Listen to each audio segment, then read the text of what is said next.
Hi, everybody. This is Ernesto, licensed marriage and family therapist, and I am the promotional director for OC-CAMFT. And I've got my boss here, which I should stop calling you a boss, Carla. But we have a very, very special guest, and I'm gonna go ahead and throw it over to Carla to introduce him. And you guys are gonna have a treat today with this conversation. Go ahead, Carla. Thank you so much, Ernesto. Yeah, we have a very esteemed guest with us today. We're honored to have Dr. Dan Siegel with us. Dr. Siegel is a neuropsychiatrist and works at the UCLA School of Medicine, as well as being the executive director of the MindSight Institute.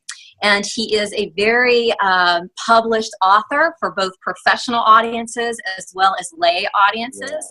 Yes. Professionally, he's the founding editor of the Norton series. I might get this wrong, so Dr. Siegel, help me. Norton series for interpersonal biology. Interpersonal neurobiology, yeah. Thank you. That has over 60 published textbooks specifically for therapists. And from a lay publishing standpoint, his latest book, Yes Brain, is just out in January. So thank you, Dr. Siegel, for joining us. Thank you. Thank you both for having me on. Absolutely. Thank you so much for being here. And we've got a few questions for you to answer. And Sure. Thank you so much for being here. Carla, go ahead and with the questions. Sure. So, Dr. Siegel, you're going to be presenting for OC-CAMFT on March 4th, and the title of your presentation is The Basis of Well-Being. Can you tell us a little bit about what you're going to be presenting? Absolutely. Well, I'm going to present this field of interpersonal neurobiology, where we take all the different disciplines of science, bring them together from math and physics through psychology and neuroscience, all the way to sociology and anthropology. Bring them together and ask the question, what is the mind? And then once we address that question, we'll say, what is a healthy mind? So anyone who's in the field of mental health, and even the field of education or parenting or just being a regular citizen on the planet, can have a view from this cross-disciplinary perspective on what the basis of well-being is all about and how you as a therapist can help promote that in your clients. You know, the thing about well-being at this point, and I love the fact that you're going to be talking a lot about this. I know it in my own personal life and a lot of my clients' life that well-being is something that we have to have a discussion about, and you're bringing in the neuroscience about this. That's right. You know, when you look at the neuroscience and add it to the relational science, you get a beautiful blending of exactly what we do in therapy, because we're trying to help the individual change from within, which includes the brain and the whole body. So I use the phrase, the embodied brain. But you also want to look at relationships and how those are a part of what our mind is. So in this perspective, the mind is more than just the brain, which is different from ways a lot of people speak. We see the mind as fully embodied and fully relational. So in our conference, I'm so excited to be there, we're going to go really deep into this idea so a therapist can transform how they might otherwise have been considering mind just brain activity when they'll see it as a larger frame. And once you define the mind, you can actually say what a healthy mind actually is. And that's what we'll be looking at as well. Wow. And as you refer to a healthy mind, you use a Greek word in your latest book, Yes Brain, eudaimonia. Can you share with us, what is eudaimonia and how do we get it? I love that you mentioned that. What's that? I love that you mentioned that term as well. Yeah. Well, you know, it's so interesting. We're used to a term hedonia, which is the Greek term for like going to Las Vegas and having a wild I'm kind of familiar with that. You know about that. So, you know, there's nothing wrong with hedonia. But when you do research on hedonia, you know, just sheer physical pleasure, it's fine. But a life that is only with sheer physical pleasure does not promote well-being. It's kind of fascinating. So the Greeks had a term, eudaimonia is the way some people pronounce it, and it's spelled in different ways, you know, so you can pronounce it in different ways, of course. We have recordings of the ancient Greeks, so we know exactly how they said it. So however we say it, we have a way of thinking about the kind of well-being that's related to living a life of meaning, connection, and equanimity. So let's take those one at a time. Equanimity is the idea that you have an inner ballast, a kind of internal compass that guides you in your life, so that as you go into chaos or rigidity, or you're feeling this way or that way, you come back to this clear, balanced state. That's equanimity. So there's equanimity, there's connection, which is you realize that even though you live in a body, who you are is much broader than your brain and even bigger than your body. You're connected to other people and you're connected to the planet. This sense of belonging is what we mean by connection. So you're connected in nature, you're connected in humanity, you're connected to not just friends and family, but to a larger sense of purpose in your life. Right? And that relates to the meaning. The first one, meaning, is this purpose that you do get from realizing that you're here for a reason in this form, in this body you get about 100 years to live in. So eudaimonia is the idea that you have a sense of purpose, a sense of meaning. You have this connection, you have equanimity. And that's what we mean by living a life of well-being, is how do you cultivate eudaimonia? And we actually have studies to show how you can do that. And that's what we'll be doing at our meeting, is talking about the specifics of ways you cultivate eudaimonia. You know, I love the terms that all the aspect that you're bringing out is going to be incredibly important to discuss, because in a society that is so pleasure principle, that is so going after the emotional and the adrenaline level of pleasure, sometimes we miss the higher point. Exactly. You know? But what you're saying is that you're bringing in this idea, which was already there in the with a lot of disciplines. Way back. Way back. Meaning, purpose. And I love that idea that when chaos is in the midst of your world, you become centered and you have that internal centeredness. So that's what you're talking about.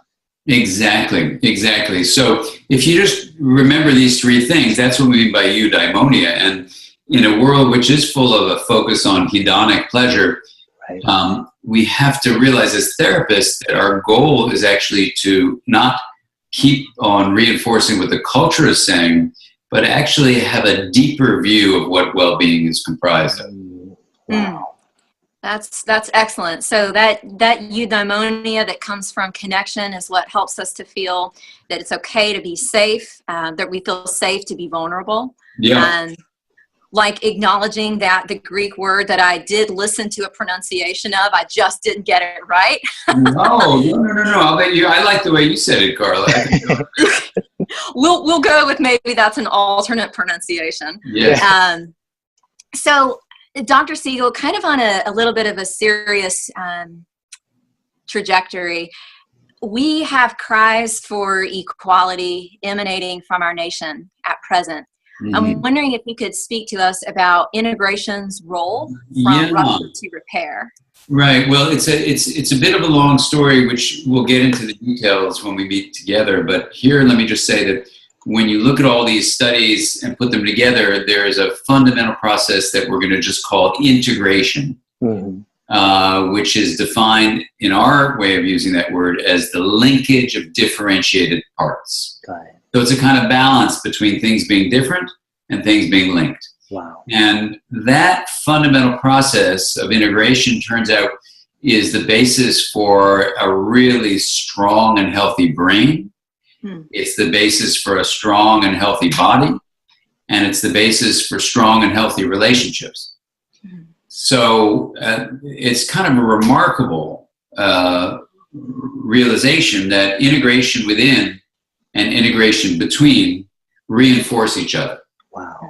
So, and I'm sorry, go ahead, doctor. Yeah, no, please. The fact that you are, you're merging all of the worlds together. You're merging this idea that, you know, a lot of people are so compartmentalized. They're all split, right? And what you're saying, what I'm hearing you say, is this idea that being centered within, with our relationship and everything around us, makes us actually more of a well-rounded, well-being individuals, wouldn't you say?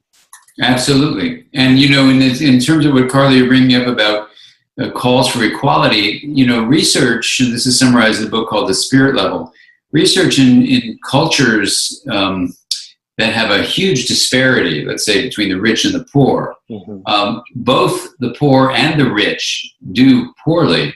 Their mental health and their medical health suffer when there's that kind of inequality. That's the opposite of integration.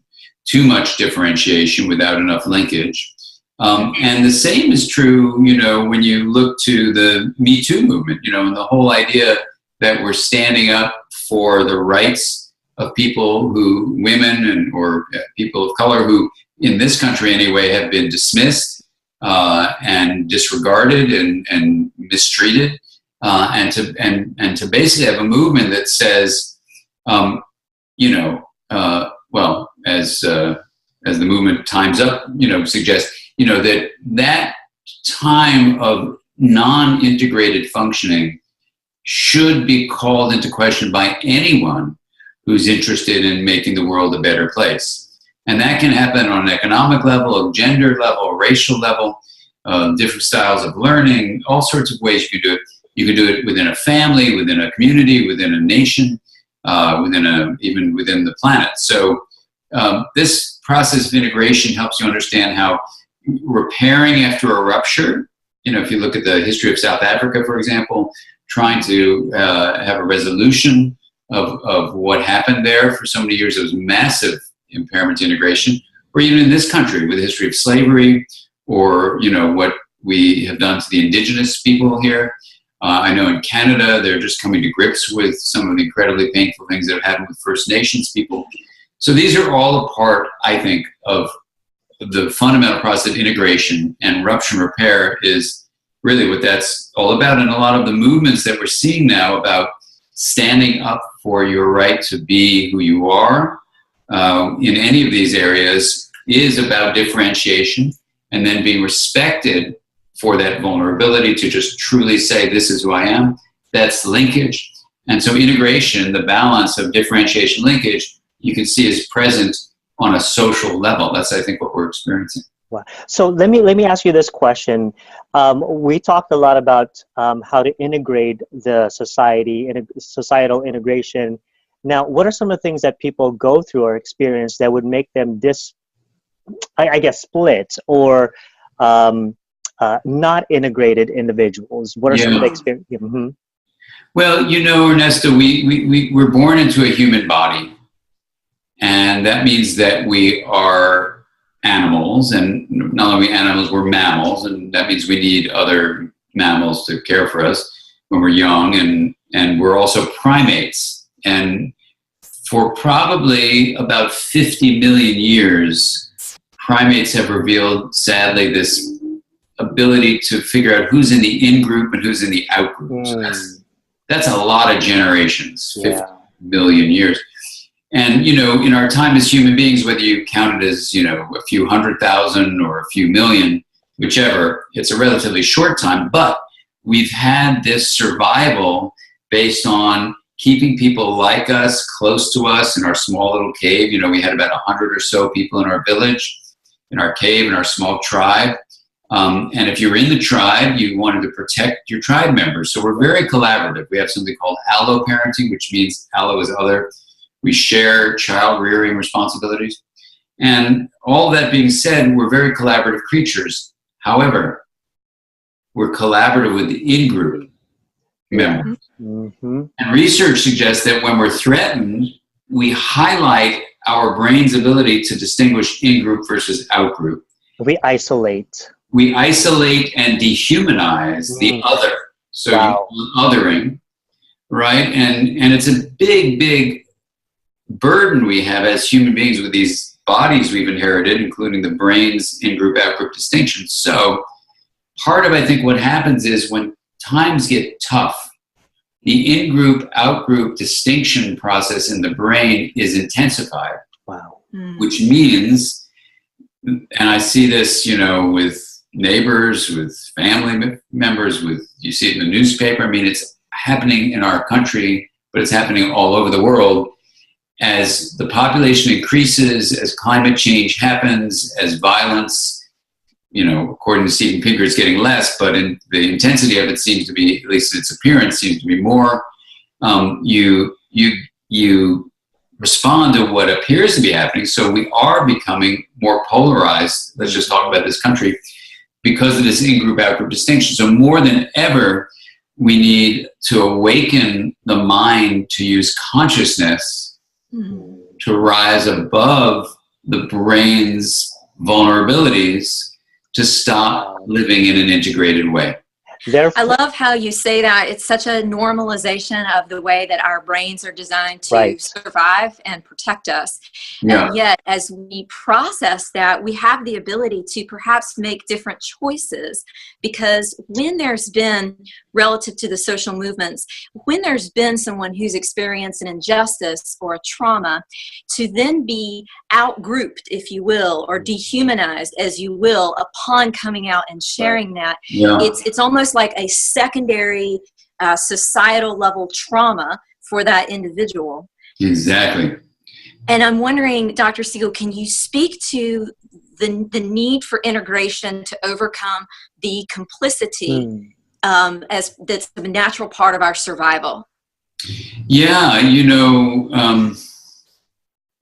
look, it's a very profound question you're asking, Carla, and I think that we in the field of mental health have a very crucial role to play. This is what I hope to talk about when we all gather together. That yes, of course, we want the individual to be happier and have eudaimonia, for sure. I mean, that's for sure. But the work we do is beyond that. And even if you work primarily in an office with individual clients, that's fine. Your clients are living out in the world. And so to bring a sense of purpose to the clients we work with means getting us all focused on really opening up consciousness to a different, I'm going to say this in a really crude way, but a lot of people live on automatic pilot, and when they're on automatic, that means the brain is driving the mind around. What we want to do in the field of mental health is empower our clients to have the mind drive the brain around. Now, I know people might say that sounds weird, but that's what we need to do. The future of humanity depends on what a number of groups, educators, mental health professionals, parents, and even a group we usually don't think about, adolescents, using all of our creativity and our collaborative capacity to combine together and find ways of using consciousness to rise above the direction we're headed when we're living on automatic pilot. Yes. So when the mind is driving the brain, is that a little bit synonymous with your idea of moving from me to moi?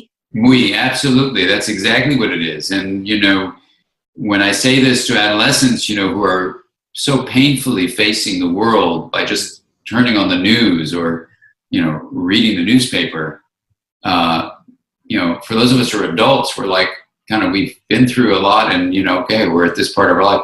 But if you're a young person facing the world like it is today, it is really painful. So the me to moi idea is not that you give up a me, but you're also a we, and you don't have to save the world, but you can be of service to the world. And, this idea of we is so important because, and I say this, sometimes at high school, I did this to a few high schools just recently, I say, look, in the old way, we raised everybody to think of themselves as a candle and to think that all they are is the wax. But what I'd like you to consider, and anyone listening I'd like you to consider too, is that if you're just the wax, then for you to feel like you're an okay candle, you got to blow out everybody else's wicks. And all you do is you're the only one shining. I said, but what if you realize you're the light beyond the wax alone? Light. And your job is to light up everybody else's wick, and that doesn't take anything away from your flame, and all you're doing is sharing to make the world a brighter place. That's what happens when you go from being only the wax, that's only a me in this body, the skin-encased waxy body, to realizing you're also a we. And when you integrate those, you honor their difference, me plus we equals moi, you realize you are the wax, yes, enjoy your body, but you are equally the flame and the light that comes from it. And that's an important role for mental health professionals to play, is helping to have people reclaim a sense of meaning, a sense of connection. And what comes with that is actually a sense of equanimity, that you know you don't have to save the world. All you need to do, one moment, 1 minute, 1 day at a time, is be of service to this larger sense of who we are. Yes. Wow. Dr. Siegel, one more question for you, and I'm curious if it sort of parlays in an advanced way on everything that we've been talking about. But my husband, who is a scientist in the area of machine learning and AI, is curious about the connection between cognition and quantum mechanics. Is there anything you could share? Well, yeah, we will talk about this when we get together in March. You know, in a book I wrote called Mind, which you might want to read, which talks about this, and my next book, which will be out in August, called Aware, I go into this in a really deep way from an experiential point of view and teach anyone reading it, and I'll certainly teach people when we get together. You know, I think when you go into a deep dive into seeing the mind as what's called an emergent property of energy flow, then you need to go look deeply at the science of energy. And when you look at the science of energy, you realize there's one level of energy that's called Newtonian, large objects and how they bump into each other like cars on a freeway or airplanes flying through the sky. And Newtonian mechanics is very important for how we live in these large bodies we live in and get into those cars and airplanes. But when you study smaller degrees of energy's manifestation, you realize the Newtonian laws don't apply, and you get into what are called quantum properties. And I have a practice called the Wheel of Awareness, which anyone listening can practice it from my website, drdansiegel.com, and you can experience that. Someone actually had me go to Sir Isaac Newton's house, where 350 years ago he figured out the laws of gravity, which is a Newtonian, obviously, Sir Isaac Newton level. And what he said, and it's written on the side of the house, is I can predict the motion of celestial bodies, you know, these large objects, but I cannot predict the madness of men. That's because I think quantum rules apply to certain aspects of mental life, including cognition, in terms of your husband's question. So if he goes to the Wheel of Awareness and tries it out, and you go to the book Mind, or, you know, I can talk to him later on about this book Aware, you can actually feel the quantum aspects, which are basically related to probability, not absolute certainty, and related to all sorts of issues regarding observation, as well as the notions of what are called non-locality, and the fact that there is something about observation that seems to alter probability values. So when you do that, you can actually see a relationship between consciousness and information processing, which is called cognition. And I think that's a more accurate way of getting at what Newton said he couldn't get at, which is the madness of men. And when you look at that, you can see that chaos and rigidity are emergent properties of a system that's not self-organizing well. When you combine the complexity system view with quantum views, suddenly everything becomes really clear. And then as a therapist, you can work at this quantum level, you can work at this systems level in ways that really empower you to bring more meaning, connection, and equanimity, more eudaimonia to your clients' lives. Wow. Thank you for sharing, Dr. Siegel. It kind of sounds like this area that you described is a bit of a working edge for you right now with an upcoming book. It's of high interest to you. Yeah. Well, it's so much fun, and trying to put words to it is pretty challenging. But it's exciting. When people experience it, it gets very motivating because it's such a universal experience that's really, it's fun to try to work it out. Awesome. We are stoked to have you coming to Orange County, Dr. Siegel. We look forward to that on March 4th. Thank and just you. Really, Dr. Siegel, we gratitude you for taking the time today. My pleasure. I look forward to seeing you all there. Absolutely. So everyone who's watching right now, please register. I will have the link above on this video. Please come out and see Dr. Siegel talk a lot about the things that we've talked about today, and pick up the book, Yes Brain. It is so amazing. I want to endorse it.